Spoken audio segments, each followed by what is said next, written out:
Je vais vous parler aujourd'hui de la confiance dans les voies de Dieu. Nous ne comprendrons pas tout ce qui se passe dans la vie. Il y aura des détours, des retards, voire des impasses, des moments où il semble que nous soyons coincés. Il est facile de se décourager lorsque nos projets ne fonctionnent pas et de se frustrer lorsqu'une porte se ferme, de devenir amer envers cette personne qui nous a fait du tort. C'est comme si nous faisions un pas en avant puis deux en arrière. Mais Dieu ne nous conduit pas toujours en ligne droite. Les Écritures disent « Tout sert à son plan », pas seulement les bonnes opportunités, les moments où vous êtes promus, où vous recevez des faveurs, mais même les portes fermées, la personne qui s'est éloignée, la promotion que vous n'avez pas obtenue. Cela ne fait pas de sens pour nous, mais Dieu a un plan maître. Il peut voir des choses que nous ne voyons pas. Et parfois, il nous fait reculer pour nous propulser en avant. Il fermera une porte pour nous forcer à changer. Nous étions confortables là où nous étions satisfaits, mais Dieu ne l'était pas. Il a quelque chose de plus grand, quelque chose que nous n'avons jamais imaginé. Il utilise les difficultés comme moyen de transport. Nous n'aimons pas les difficultés. Cela ressemble à un revers. Mais la vérité est c'est un dispositif. Les difficultés ne sont pas là pour vous arrêter. Elles sont là pour vous propulser. De l'autre côté de ce défi se trouve un nouveau niveau de votre destinée. La question est, lui ferez-vous confiance dans la difficulté? Resterez-vous en paix quand des choses arrivent que vous ne comprenez pas? Vous avez travaillé dur, mais vous n'avez pas obtenu le poste. Vous avez été bon envers cette personne, mais elle s'est éloignée. Il est tentant de devenir amé. Dieu, ce n'est pas juste. Où es-tu? Maintenant, la bonne attitude est, Dieu, je n'aime pas cela, mais je te fais confiance. Je sais que tu es en contrôle. Tu n'aurais pas permis cette tempête si tu ne comptais pas l'utiliser pour mon avantage. Alors je vais rester dans la foi, je vais garder une bonne attitude, sachant que quelque chose de plus grand est à venir. Marc chapitre 6. Jésus a enseigné au peuple et il était tard dans la journée. Il dit à ses disciples de leur procurer quelque chose à manger. Eh bien, ils étaient dans une région isolée. Il n'y avait pas de magasin d'alimentation. Même s'il y en avait, ils n'avaient pas les fonds pour nourrir des milliers de personnes. Ils dirent, Jésus, c'est impossible, nous ne pouvons pas nourrir tout le monde. Il leur demanda ce qu'ils avaient. Ils revinrent et dirent, tout ce que nous avons trouvé, ce sont 5 pains et 2 poissons. Jésus pria dessus et cela se multiplia. Ils nourrirent le premier groupe de 50, puis le suivant. Et ainsi de suite. Et après que 5000 hommes, plus les femmes et les enfants, aient eu assez à manger, ils ramassèrent 12 paniers pleins d'excédents. Les disciples ne pouvaient y croire. Ils étaient tellement excités. Ils venaient de voir ce miracle incroyable. Je peux les imaginer en train de se donner des tapes dans le dos, de s'embrasser. Il y avait de la joie et de la victoire. Mais pendant qu'ils célébraient encore, Jésus s'approcha et dit, « Je veux que vous montiez dans le bateau, que vous partiez d'ici et que vous traversiez le lac jusqu'à Bethsaïda. » Imaginez-les pensant, « Nous ne voulons pas partir. » C'est un lieu de faveur et de bénédiction. Nous venons de te voir accomplir un grand miracle. Mais les Écritures, Marc chapitre 6, verset 45 disent, « Aussitôt qu'ils eurent ramassé les 12 paniers, Jésus fit monter ses disciples dans le bateau et se dirigea vers Bethsaïda. Une traduction dit, il les contraignit à monter dans le bateau. Cela implique qu'il ne voulait pas. Il voulait rester dans ce lieu de bénédiction, mais Jésus les força à partir. Il monta dans la montagne pour prier. Et cette nuit-là, tandis que les disciples traversaient le lac de Galilée, une grande tempête se leva, des vents et des vagues si forts. Le verset 48 dit, ils étaient en grande détresse et certains d'entre eux étaient des pêcheurs expérimentés. Ils savaient naviguer sur la mer. Ils avaient affronté des tempêtes. Mais cette situation était très dangereuse. Ils ne savaient pas s'ils allaient s'en sortir. Ce qui est significatif, c'est que Jésus les envoya dans cette tempête. Ils savaient qu'il y aurait des difficultés, qu'ils allaient devoir faire face à la peur, l'incertitude et le doute. Mais il ne les aurait pas envoyés s'ils ne savaient pas qu'ils allaient s'en sortir. Parfois, Dieu vous sortira d'une situation confortable, d'un lieu de bénédiction où vous recevez des faveurs, et il vous forcera à monter dans votre bateau, pour ainsi dire. Cela n'a pas de sens. Vous connaissez l'ordre de Dieu dans vos pas.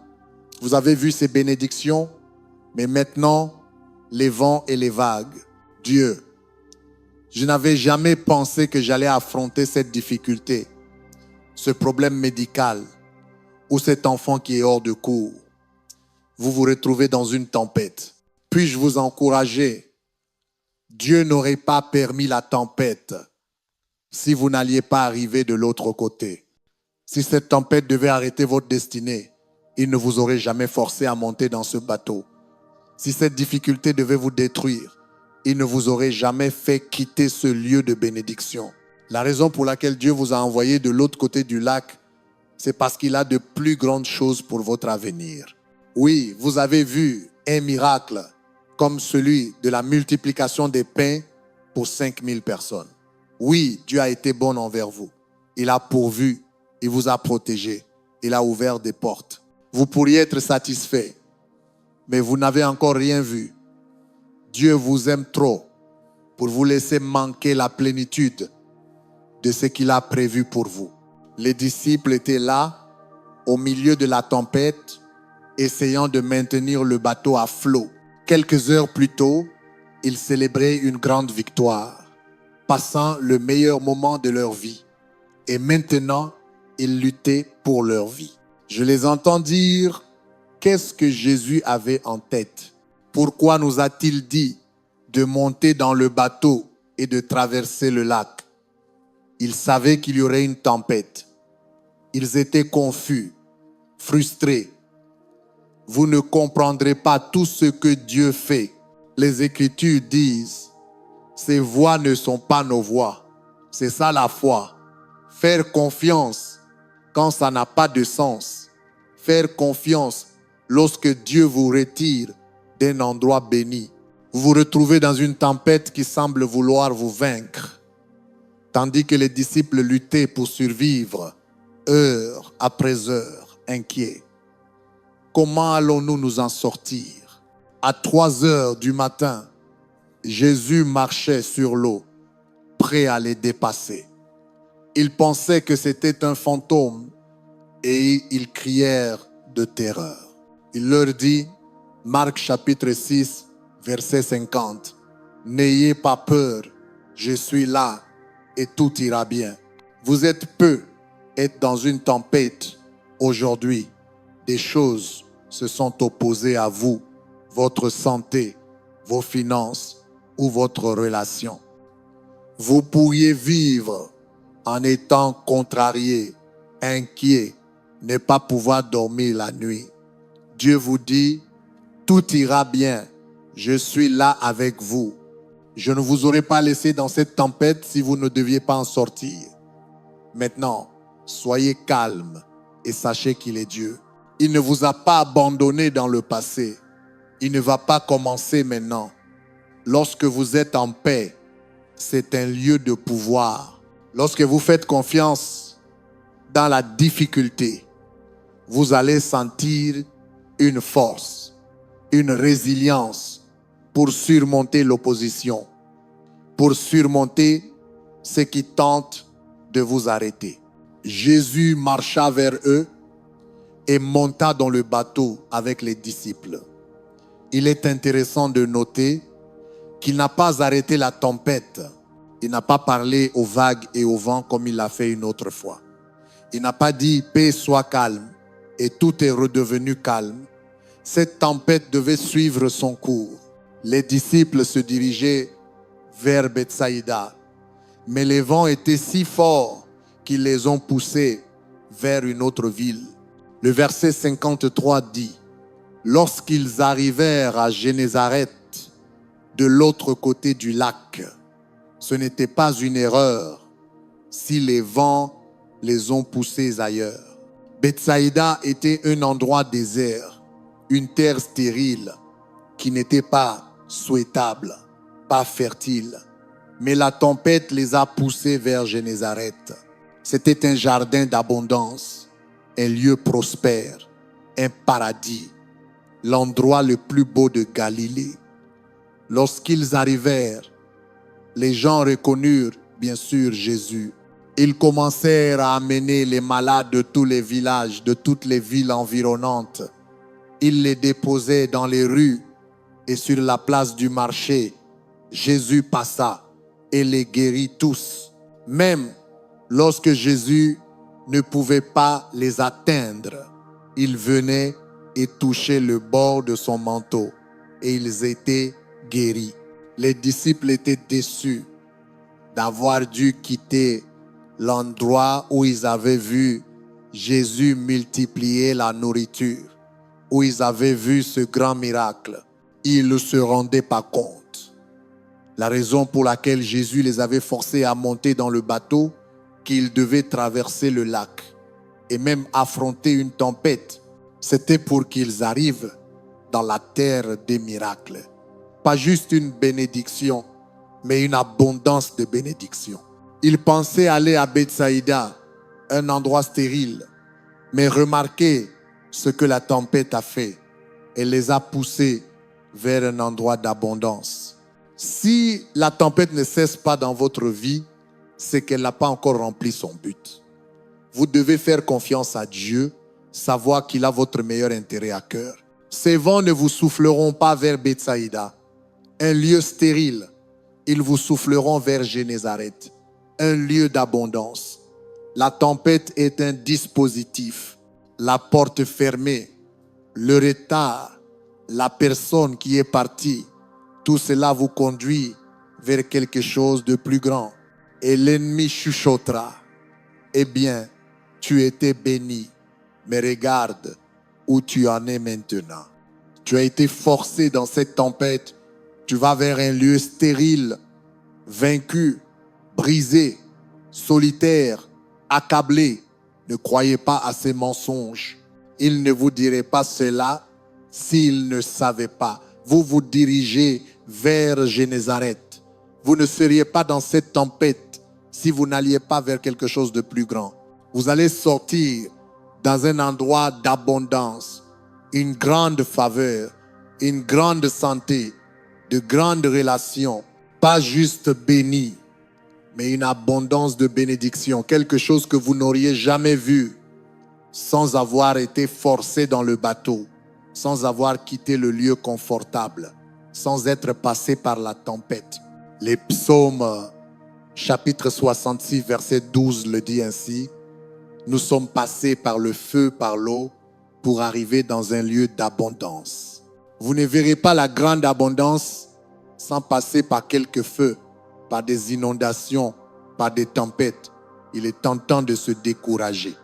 Un homme m'a dit la semaine dernière: Gabriel Lumière, j'ai été fidèle à ma société.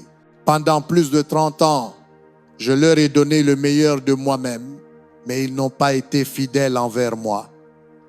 Quand les temps sont devenus difficiles, ils m'ont licencié. Cela n'est pas une surprise pour Dieu. C'est un signe qu'il est en train de préparer quelque chose. Vous avez été poussé Dans le bateau, on dirait que votre patron est en contrôle, mais la vérité, c'est qu'il est une pièce dans les mains de Dieu. Rien ne se passe sans la permission de Dieu. Il faut de la maturité pour ne pas devenir amé. Pourquoi m'ont-ils traité si mal? Pourquoi ai-je attrapé cette maladie? Pourquoi ai-je perdu ce contrat? Et si vous saviez que cela devait arriver pour que vous arriviez à Génézareth, un lieu d'abondance, que la tempête n'était pas aléatoire, mais nécessaire, que la difficulté était un moyen de transport, qu'elle vous menait vers la plénitude de ce que Dieu a en réserve. Oui, vous passerez par le feu, par l'eau, par la famine, mais il y a une autre F qui vient et c'est la faveur. La faveur de Dieu va vaincre les ennemis pour vous. La faveur de Dieu va ouvrir des portes que vous n'auriez pas ouvertes. La faveur de Dieu va vous faire traverser cette tempête pour arriver dans un endroit d'abondance. Mon ami, l'entraîneur Tony Donji, a joué au football professionnel pendant de nombreuses années. Et après une carrière très réussie, en 1986, il a décroché son premier poste d'entraîneur-chef avec les Tampa Bay Buccaneers. Il savait que c'était la main de Dieu qui ouvrait cette porte, un rêve devenu réalité. Pendant 6 ans, tout allait bien, il gagnait plus de matchs, faisait plus de progrès. Il se sentait bien pour l'avenir. Quand soudainement, il a été licencié, ils l'ont renvoyé. Il a pensé, Dieu, je sais que tu m'as donné ce travail. Je sais que tu as ouvert cette porte et je donnais mon meilleur. Je ne comprends pas pourquoi cela est arrivé. Dieu ne ferme jamais une porte sans en ouvrir une plus grande et meilleure. Cela n'a peut être pas de sens à ce moment-là. Nous ne voyons pas ce que Dieu prépare. C'est là que vous devez lui faire confiance. Comme les disciples, nous pensons, Dieu, nous ne voulons pas monter dans ce bateau et traverser le lac. Nous voulons rester ici où tu nous as bénis. Ce que Dieu a en réserve est quelque chose de plus grand que ce que vous avez en tête. Vous avez peut être vu une bénédiction, mais il vous emmène à Génézareth, un lieu d'abondante bénédiction. Eh bien, l'entraîneur Dongi, bien sûr, était déçu, mais il ne s'est pas laissé décourager. Il n'a pas tourné en rond avec amertume. Il savait que le même Dieu qui avait ouvert la porte avait fermé la porte.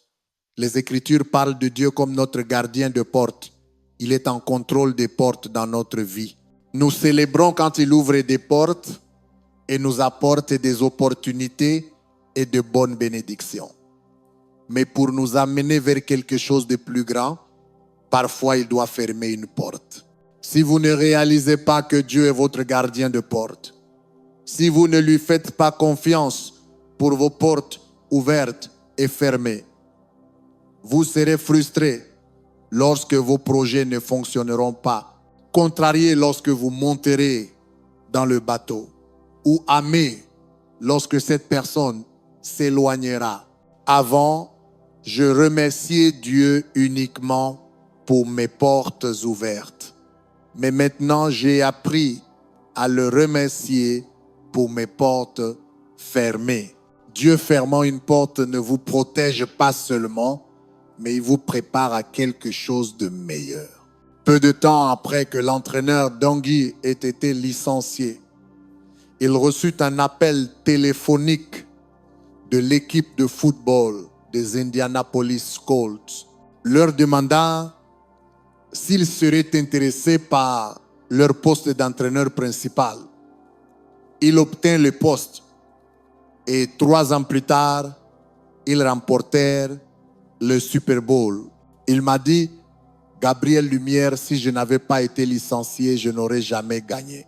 Ce qui pourrait vous contrarier, la porte qui s'est fermée, la personne qui vous a fait du tort, la difficulté dans votre famille, tout cela est une mise en place. Dieu ne l'aurait pas permis si cela ne vous conduisait pas vers un nouveau niveau de votre destinée. La tempête vous pousse d'un endroit de bénédiction vers une abondance de bénédiction. Les disciples étaient excités de voir Jésus multiplier la nourriture, ce miracle. Mais la tempête les a conduits là où ils ont vu de nombreux miracles. Que suis-je en train de dire? Ne combattez pas les portes fermées, les retards, les détours. Cette tempête donne l'impression de vous mener à Bethsaïda, un endroit stérile, un lieu sec, un endroit solitaire. Mais Dieu contrôle les vents. Vous ne le voyez pas encore, mais ces vents vous souffleront vers un endroit d'abondance, une terre de guérison, une terre de miracles, une terre de faveur. J'ai travaillé pendant 17 ans dans l'ombre ici à l'église, dans la production télévisée. Et j'ai été béni, une femme magnifique, 2 enfants magnifiques. J'ai pu travailler avec mon père tous les jours. Nous étions les meilleurs amis. Nous voyagions ensemble à travers le monde. La vie était belle.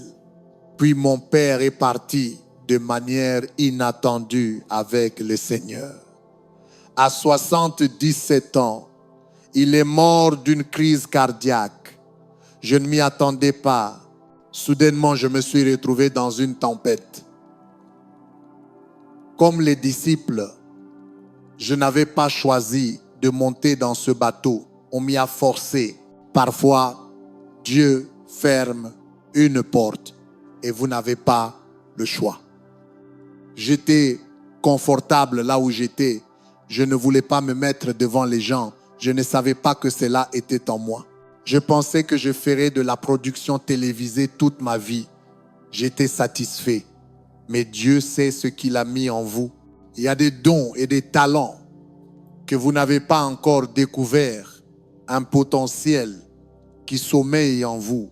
Les Écritures disent, comme l'aigle éveille son nid et fait sortir ses aiglons, parfois Dieu éveille votre nid pour vous sortir d'un endroit confortable, d'un endroit familier où vous n'avez pas à vous étirer, où vous n'avez pas à croire et à faire ces pas de foi. Il ne vous laissera pas stagner. Je pensais que la perte de mon père serait le moment le plus sombre de ma vie. Et oui, mon père me manque. Mais c'est cette difficulté qui m'a propulsé dans la période la plus lumineuse de ma vie, dans ce que je fais maintenant. Si mon père était encore ici, je ne serais pas là. Parfois, Dieu doit nous pousser dans notre but. Je pensais que cette tempête allait me conduire à Bethsaïda, un endroit stérile, découragé. Mince, j'ai perdu mon père. Mais Dieu a dirigé les vents de cette tempête et ils m'ont soufflé vers Génézareth, un endroit d'abondance, de faveur, d'influence. Cela n'aurait jamais eu lieu si j'étais resté sur la rive, dans le lieu confortable, à me réjouir de la nourriture multipliée. C'est bien, mais ce n'est qu'une saison. Là où Dieu vous mène, vous allez devoir monter dans le bateau et traverser l'autre côté du lac. Et oui, il y aura des vents, des vagues, des pensées vous disant « Tu ne vas pas y arriver. Ce ne sera jamais aussi bien qu'avant. Perdre ce proche, tout va de travers. » Non, vous ne vous dirigez pas vers Bethsaïda. Il y a eu un changement d'itinéraire. Vous ne pouvez pas encore le voir, mais vous vous dirigez vers Génézareth. Ces vents que vous pensiez vous arrêter vont vous souffler vers un endroit d'abondance où vous verrez de la beauté pour la cendre, des talents sortir que vous ne saviez pas que vous aviez, de l'influence, des opportunités, de la faveur. Et bien sûr, à certains moments, les vents semblent trop forts, la perte trop douloureuse, la maladie trop grande. Cet enfant qui brise votre cœur, vous ne pensez pas pouvoir y arriver. Dieu vous dit ce qu'il leur a dit. Je suis là avec vous dans cette tempête. Tout ira bien. Vous pouvez vous détendre Vous êtes entre de bonnes mains. Dieu contrôle les vents de cette tempête. Ces vents ont soufflé l'entraîneur Dungy du licenciement à la victoire du Super Bowl. Ils m'ont soufflé de l'ombre, tranquille et réservée, à parler devant des gens du monde entier. Ils ont soufflé les disciples d'un miracle à l'autre vers une abondance de miracles. Vous ne savez pas où ces vents vous emmènent. L'ennemi chuchotera. Tu vas à Bethsaïda, un endroit stérile. Tu ne rencontreras jamais la bonne personne. Tu ne guériras jamais. Tu ne verras jamais cette entreprise s'est restaurée. Regarde ce que tu as traversé. Dites simplement, non merci. J'ai eu un changement de destination. Il y a eu une mise à jour de l'itinéraire. Nous n'allons plus à Bethsaïda. Notre nouvelle arrivée est Génézareth, un endroit d'abondance, un endroit de grande victoire. Quelqu'un est sorti de votre vie, vous a brisé le cœur. La bonne nouvelle est à Génézareth, quelqu'un d'incroyable vous attend déjà. Dieu a déjà préparé cette connexion divine. Vous avez perdu ce proche, c'est douloureux. Mais quand vous arriverez à Génézareth, il y aura de nouveaux commencements. De nouvelles portes vont s'ouvrir. Une vision nouvelle où la maladie, la dépression vous semblait être bloquée toute votre vie. Vous avez été dans cette tempête pendant longtemps, luttant, vous demandant comment cela va s'arranger. Votre moment arrive. Ce n'est pas ainsi que votre histoire se termine. La tempête semble vouloir vous arrêter. Mais Dieu change les vents. Plus de Bethsaïda. Cet endroit stérile. Cet endroit défait. Vous êtes sur le point d'entrer dans la victoire, dans l'abondance, dans une joie indicible, dans une faveur que vous n'avez jamais vue. Vous allez sortir de cette tempête et dire comme moi, regardez ce que le Seigneur a fait. Qui aurait cru que je serais où je suis? Je crois qu'en ce moment même, des rêves reviennent à la vie et l'espoir se lève. Vous allez sentir un vent frais souffler dans votre esprit. C'est le Dieu très haut qui souffle sur votre vie. Mais une clé pour que tout cela se produise est de faire confiance lorsque vous ne comprenez pas. Nous avons prié pour que Dieu guérisse mon père, tout comme nous l'avons fait pour guérir ma mère. Elle est toujours là à 90 ans. Mais mon père ne s'est pas guéri de cette manière. C'est à ce moment que vous dites, Dieu, je fais confiance à tes voies. Je n'aime peu être pas cela, mais je sais que tu es bon. Je sais que tu es pour moi. Tu n'aurais pas permis cela si cela devait arrêter ma destinée. Les livres des Actes, les disciples vivaient une grande faveur. Dans la chambre haute, ils virent le Saint-Esprit arriver comme un vent impétueux, des langues de feu. Ils furent tous remplis du Saint-Esprit. Ils parcouraient Jérusalem, priaient pour les gens. Les malades étaient guéris, les boiteux marchaient. Ils parlaient à de grandes foules. Beaucoup de personnes devenaient croyantes. C'était une époque incroyable de bénédiction et de faveur. Mais au chapitre 8, il est dit, une grande vague de persécution se leva et tous les disciples à Jérusalem fuirent vers la Judée et la Samarie. Il ne dit pas qu'ils ont décidé de partir, qu'ils ont tous convenu qu'il était temps de partir ailleurs. Ils n'avaient pas le choix. Ils ont été forcés de partir. L'opposition était tellement forte qu'ils durent fuir pour sauver leur vie. Saul et son groupe avaient déjà tué Étienne et maintenant ils cherchaient les autres croyants. Il est significatif que Dieu aurait pu arrêter la persécution. Il aurait pu neutraliser Saul. Dieu a séparé la mer Rouge, fermé la gueule des lions affamés. Il a protégé des adolescents dans une fournaise ardente. Mais parfois, Dieu utilise la tempête comme moyen de transport pour vous faire atteindre un nouveau niveau de votre destinée. Je suis sûr qu'ils ont pensé, qu'avons-nous fait de mal? Nous avons ressenti le vent impétueux dans la chambre haute. Nous avons vu les langues de feu, mais maintenant nous fuyons. Ils se sont sentis abandonnés, comme si Dieu les avait oubliés. Mais si Dieu ferme une porte, si vous êtes poussé dehors, cela signifie qu'il prépare quelque chose. Faites-lui confiance dans la difficulté. Ne combattez pas les vents de la tempête. Vous ne pouvez pas contourner ce que Dieu a prévu. Laissez ces vents vous souffler vers là où Dieu vous mène. Voyez-vous, les disciples n'aimaient pas la tempête, mais c'était une mise en place. Ils ont été forcés de sortir de Jérusalem. Alors ils sont allés en Samarie et en Judée et ont commencé à partager leur foi. S'ils n'avaient pas quitté Jérusalem, le christianisme ne se serait pas propagé. Il l'aurait juste gardé pour le peuple juif. Dieu devait les sortir de leur nid. Ils étaient satisfaits à Jérusalem. Mais ce que Dieu avait en tête était bien plus grand. Grâce à cette tempête, cette opposition, vous et moi sommes des gens de foi aujourd'hui. Nous croyons parce qu'ils ont été poussés à sortir et que cela s'est propagé dans le monde entier. Vous ne savez pas ce que Dieu prépare. Dans l'instant présent, nous ne pouvons pas le voir.